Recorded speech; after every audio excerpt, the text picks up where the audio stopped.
நலாஸ் நாட்டு சர்க்கரை நலமுடன் வாழ நலாஸ் இந்தியாவிலேயே நாட்டு சர்க்கரைக்கு ISI முத்திரை மற்றும் அக்மார்க் அங்கீகாரம் பெற்ற ஒரே நிறுவனம். தொடர்புக்கு 9047050000.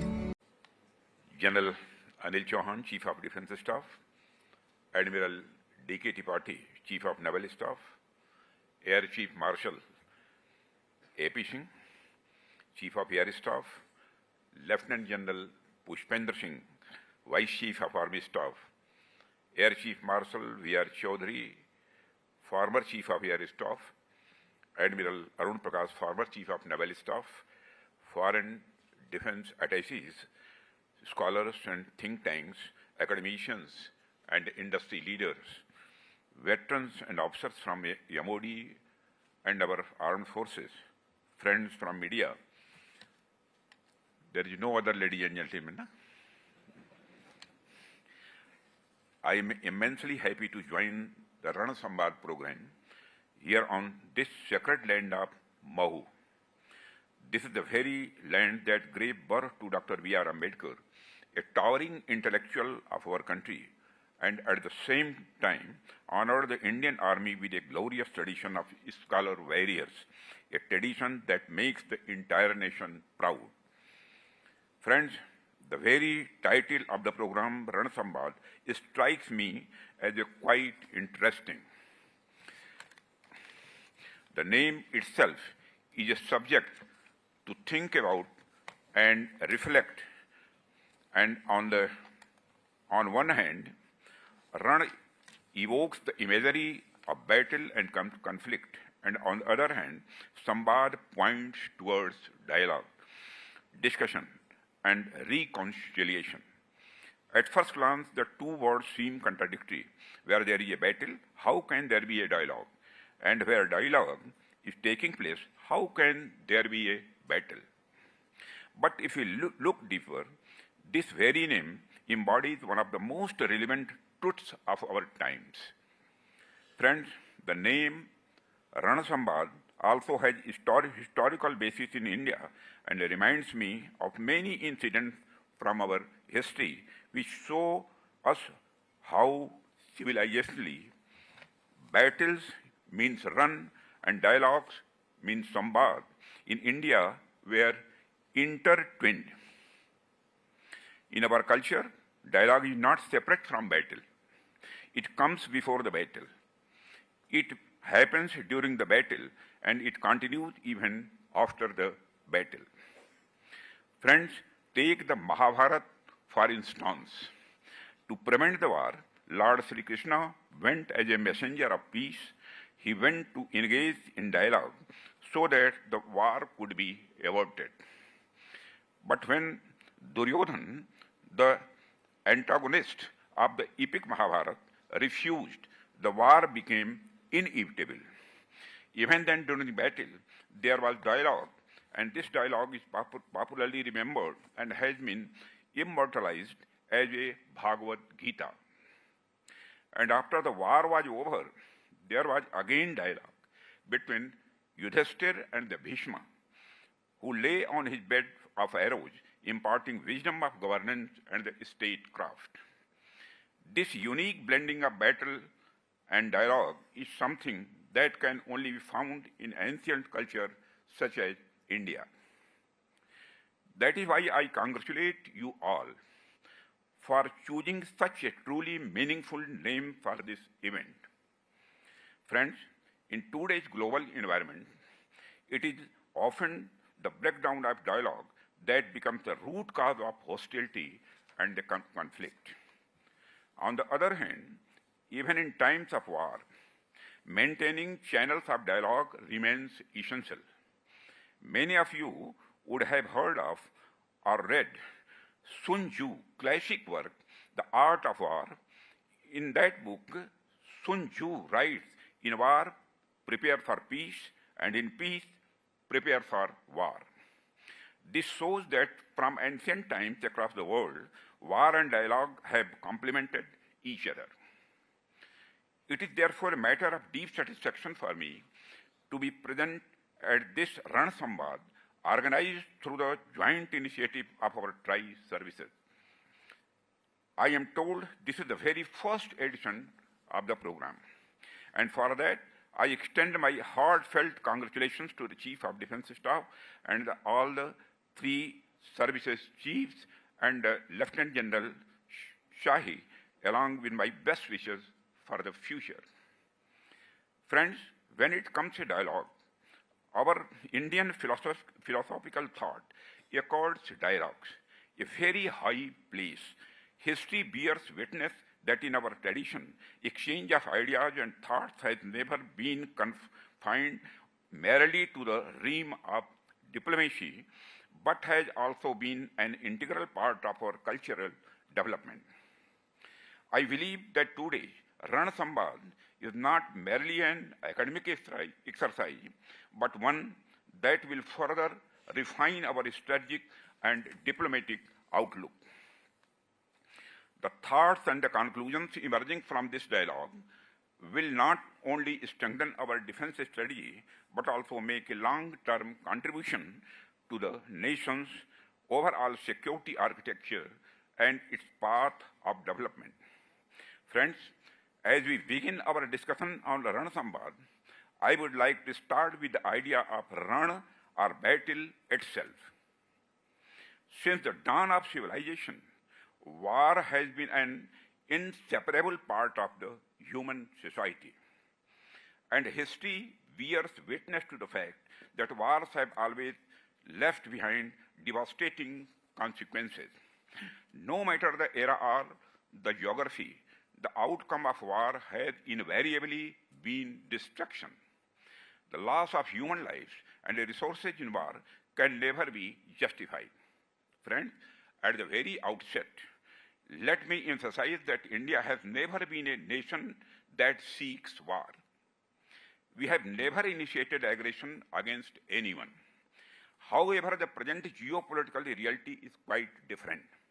Even though we do not harbor any aggressive intent, if someone challenges us, it becomes imperative that we respond with strength. To do so, we must continuously enhance our defense preparedness. This is why training, technological advancement, and a sustained dialogue with partners are of utmost importance for us. Referring to the concept note you shared for the Ran Samvad program, I noticed a very insightful quote from Karl von Clausewitz. He said, "Each age has its own peculiar form of war." In his time, this observation was entirely appropriate. But the present era is defined by non-linear and multi-domain warfare. Today, there is no fixed system of war, no rigid doctrine that we can blindly rely upon. Hence, I would like to state, in the present age, there is no definite peculiar form of war.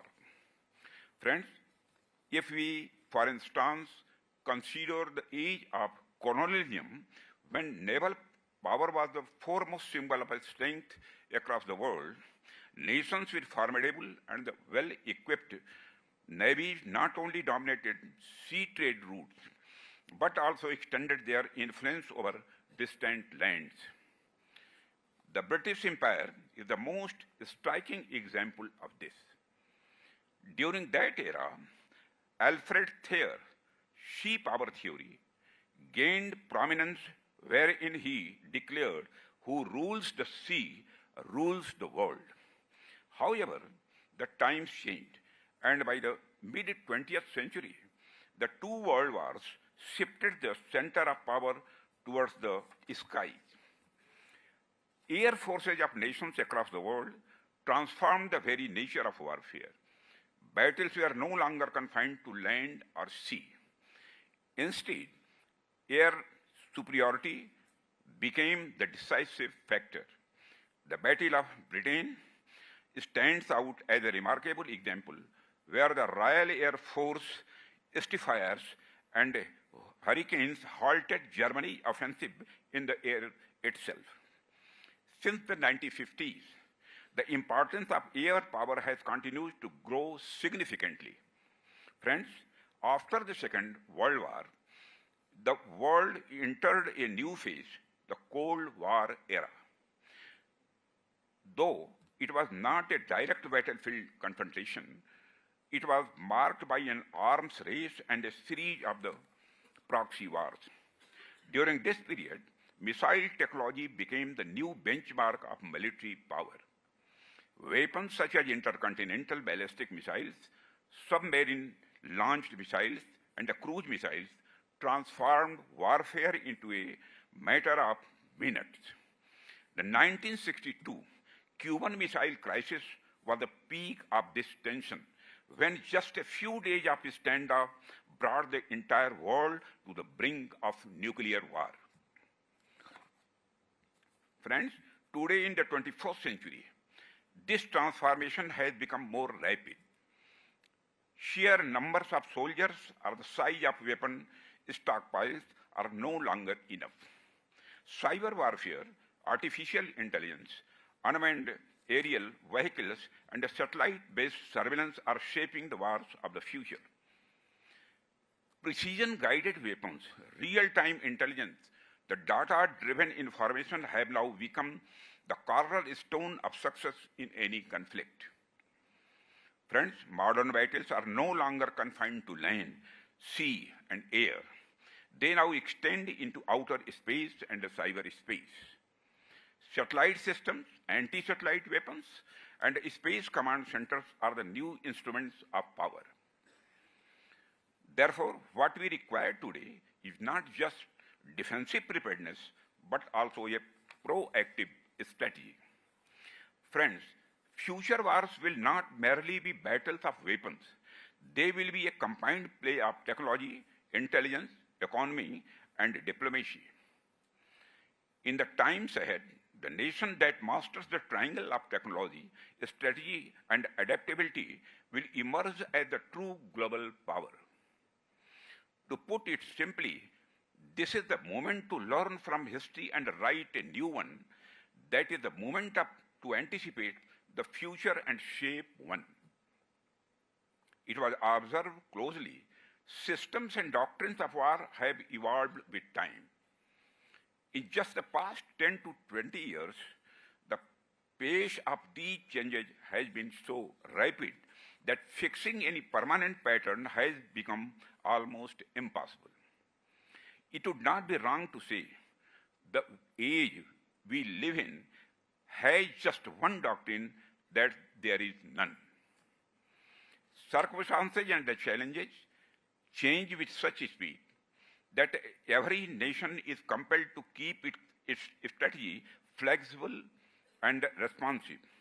Friends, today in the world, whichever nation decides the battlefield is the one that controls the game and its rules.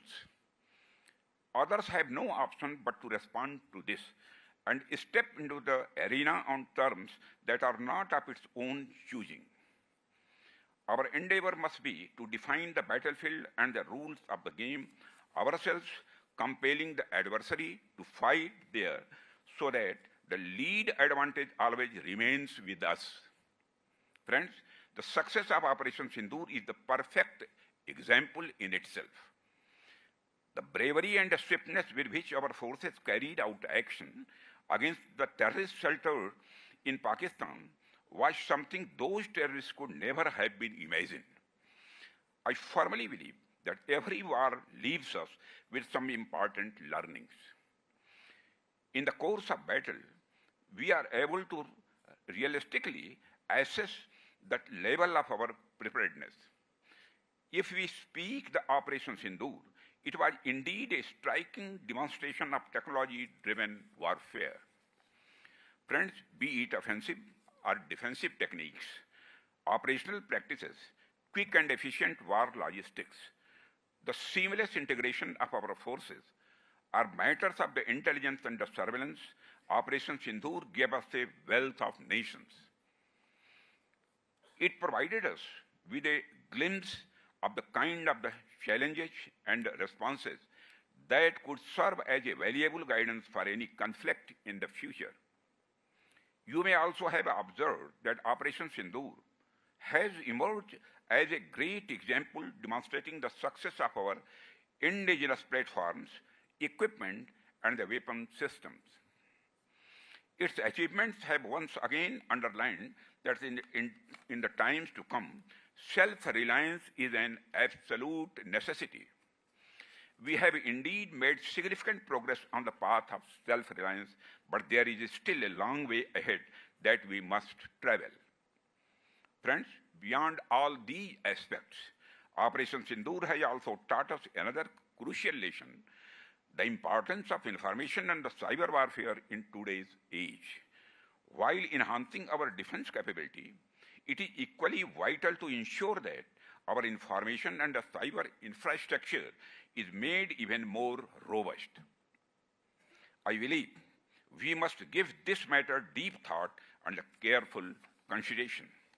Friends, amidst all these changes, there has always been one factor that plays a decisive role: the element of surprise.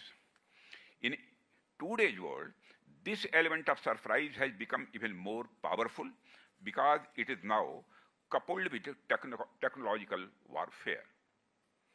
Technology is advancing at such a pace that by the time we fully grasp one innovation, another emerges, completely alerting the course of warfare. Unmanned aerial vehicles, hypersonic missiles, cyber attacks, and artificial intelligence-driven decision-making are examples of tools that are bringing unexpected twists to modern conflicts.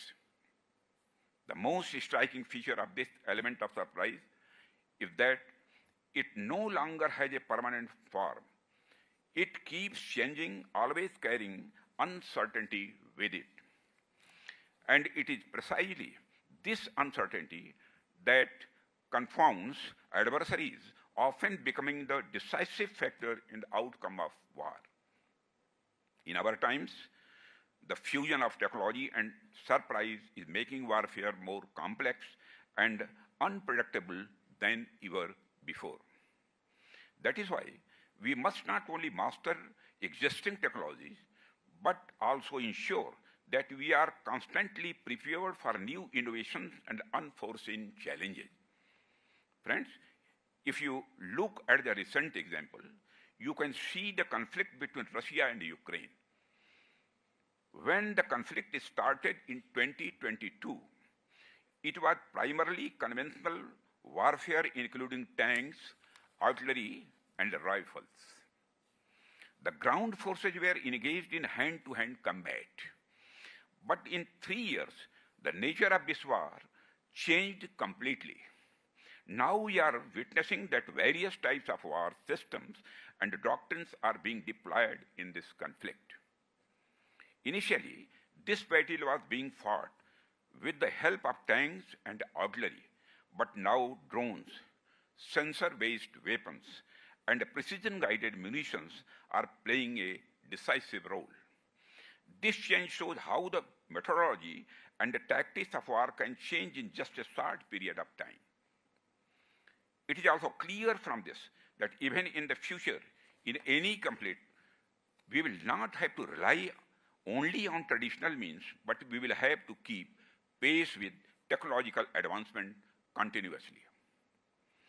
At the same time, I believe that the component of the self-reliance in the defense sector is one of the most important components. If we talk about self-reliance, especially in the field of the defense manufacturing, then I would like to say that India has embarked on a historic journey.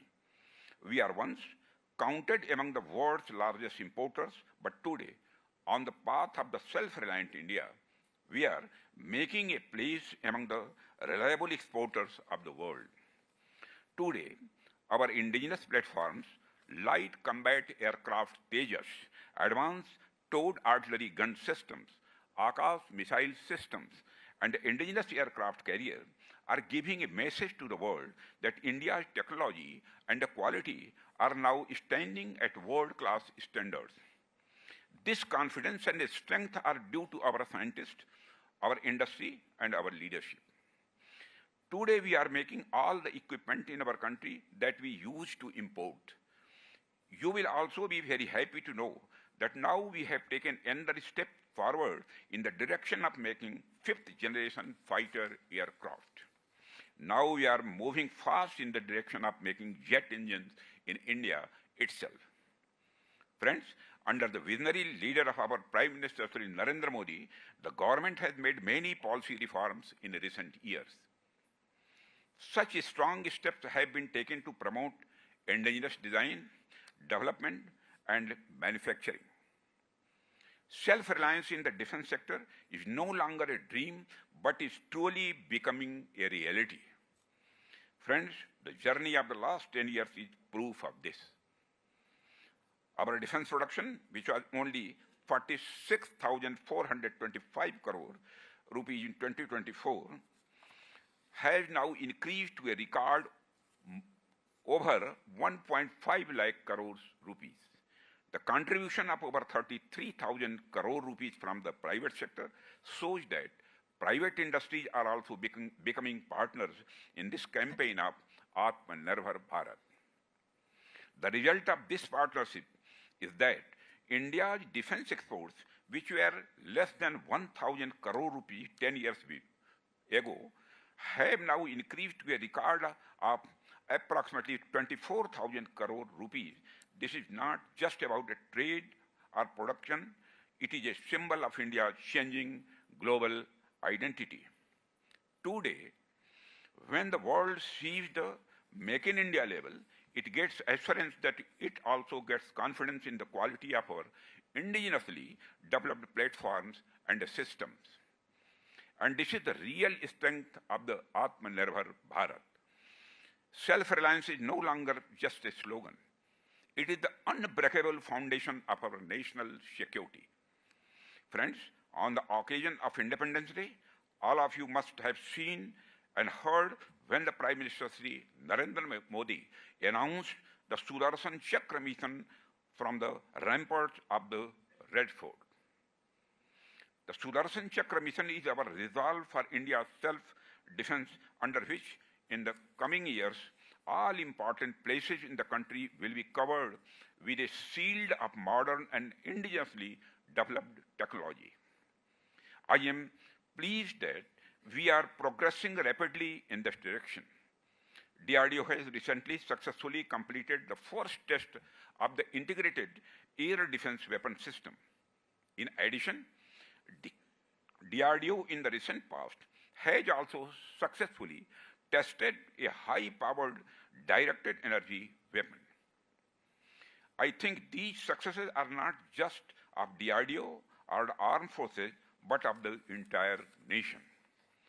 Friends, during Operation Sindoor, we also saw better coordination among the three armed forces and their jointness. I believe that the jointness and integration of our forces played a major important role in the success of the Operation Sindoor. Therefore, I think we should also move forward in strengthening joint strategic communication. Friends, given how technologies are changing, accordingly, we need to accommodate the patterns of training of our forces.